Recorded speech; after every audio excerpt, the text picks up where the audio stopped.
Today's lecture will be Europe Geography Part 2. In our last discussion, we introduced the continent of Europe and how it lied upon a landmass called Eurasia, which is a combination of two continents, Europe and Asia. We discussed how Europe is a gigantic peninsula surrounded by water on three sides. Today, we're going to finish up our discussion of talking about the physical geography of Europe and continue by identifying some other major land features on Europe and how the climate and weather are on Europe. The first thing I want to talk about today is taking off where we left off, talking about the tunnel that runs underneath the English Channel. This is affectionately known in Europe as the Channel. The Channel is a transportation corridor that lies underneath the English Channel.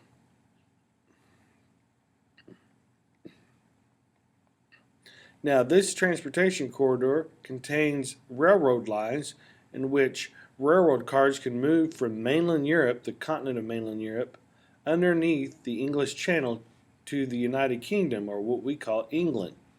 Okay, and this tunnel is located approximately 150 feet below the bottom of the English Channel. So from this point here at the bottom of the English Channel down to where the channel is approximately 150 feet, keeping it safe. There are many people that use this to get back and forth from England into France, which is on mainland Europe.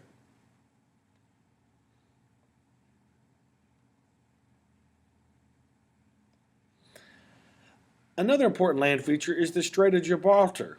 The Strait of Gibraltar connects the Atlantic Ocean with the Mediterranean Sea. The strait also separates the continents. This is very important. It separates the continents of Europe and Africa. At the strait's narrowest point, it is 8 miles wide, making it one of the most narrow straits in the world.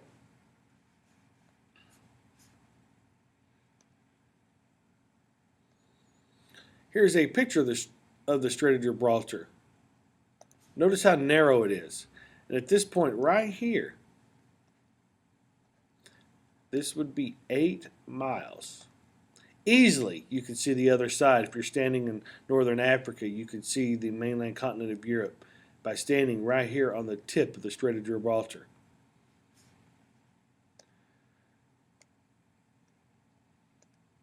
Here's another diagram of the Strait of Gibraltar.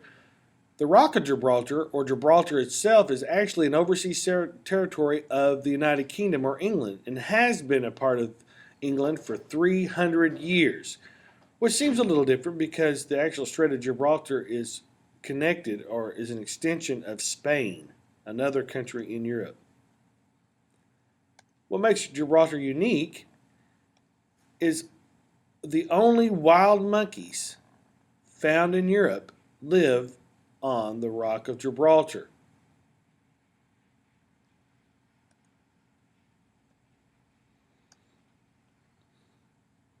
Another major strategic waterway or transportation corridor is the Bosporus and Dardanelles Straits. These straits separate Europe from Asia Minor, or what we call Turkey. Part of Turkey is in Europe and the other part is in Asia.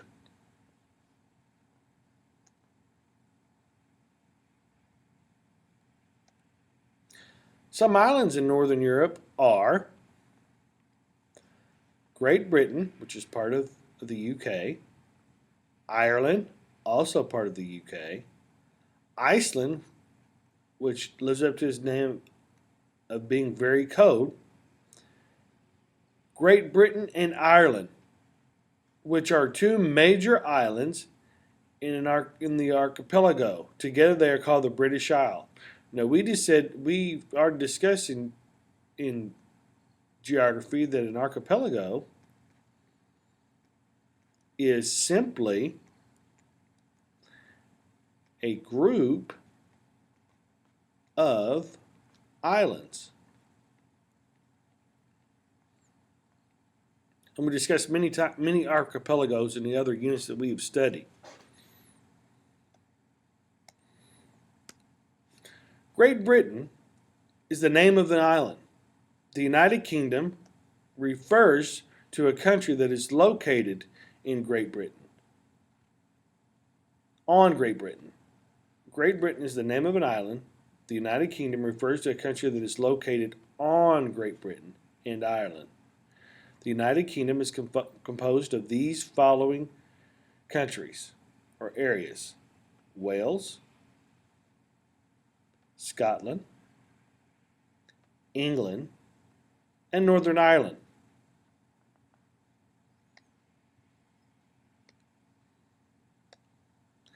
Some islands in the Mediterranean Sea that we're going to be discussing when we study Europe are Sicily, which is off the coast of Italy, Corsica,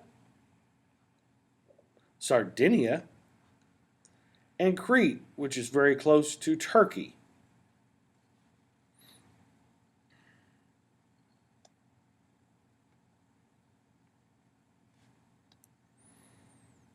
There are two major mountain chains in Europe that we are going to discuss today. The first being the Alps.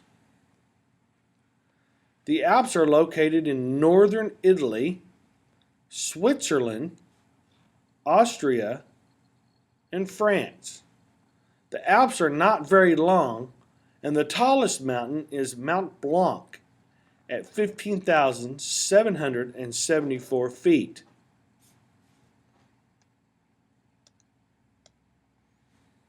Here is an elevation map of the Alps.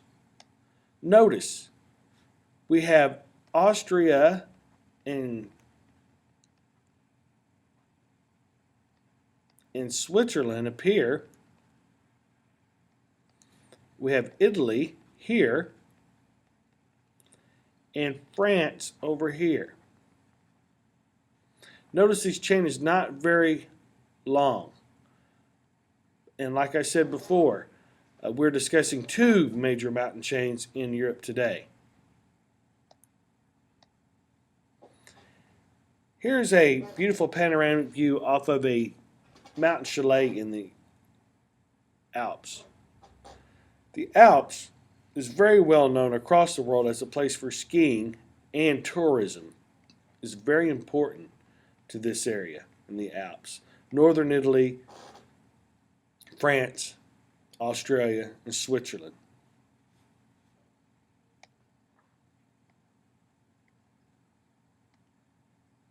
The other mountains that we're going to discuss are the Pyrenees. They separate the Iberian Peninsula from France, and we said in our first lecture that the Iberian Peninsula contains Spain and Portugal. Here's a relief map of the Iberian Peninsula. Here's where we would find Spain. Also, if we move in this direction, we can find the other feature we've already discussed in this lecture, the Rock of Gibraltar, which will be located down here in the southwest part of Spain. Here are the Pyrenees. Once again, not a very large mountain chain. Here would be France. But this mountain chain separates the rest of the Iberian Peninsula from France.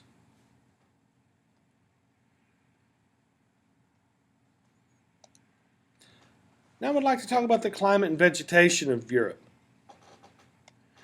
Europe is in the middle to high latitudes. The middle latitudes is much like the weather you would find in the United States.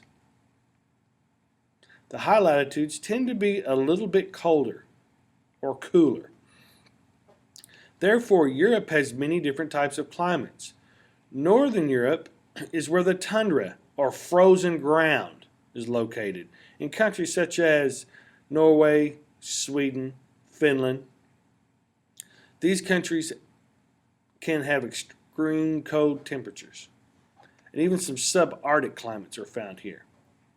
Most of Western Europe has a marine west coast climate, much like you would find in California in the United States. Southern Europe has a Mediterranean climate where it receives plenty of rain and the winters are mild. And this makes this a very popular tourist area.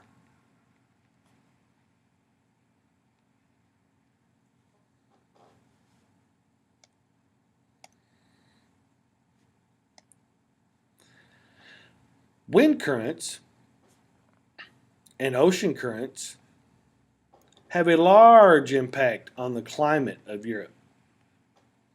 The North Atlantic Drift is an ocean current that warms Europe. The warm water from the North Atlantic Drift flows along the western coast of Europe, and the winds off these warm ocean currents help to warm the climate of Western Europe. Europe is also warmed by the wind currents called the westerlies. Well, in this discussion, we've talked about the climate, the vegetation and weather of Western Europe, which we have determined in some places is very much like the United States. Some places are extremely cold, like you would find in, say, maybe Alaska. And some places have a Mediterranean climate, much like you would find in Southern California, where it is warm and is a popular tourist destination. We've also talked about the mountains that lie within Western Europe. The Alps, which are found in northern Italy, Australia, Switzerland, and France, which are not very long, and the tallest being Mount Blanc. We also discussed the Pyrenees, which separate the Iberian Peninsula from the rest of Europe and France. These mountains are also not very long. They also play an important part in the prohibitive nature of mountains in stopping transportation of people and goods. But now, since we have modern technology and these countries being developed, we've been able to develop roads and highways that run through these mountains and can move about quite effectively. This concludes our lectures on the physical geography of Western Europe. Next, we will discuss the cultural aspects of Western Europe and Europe as a whole. I hope you join me and look forward to seeing you then. See you later.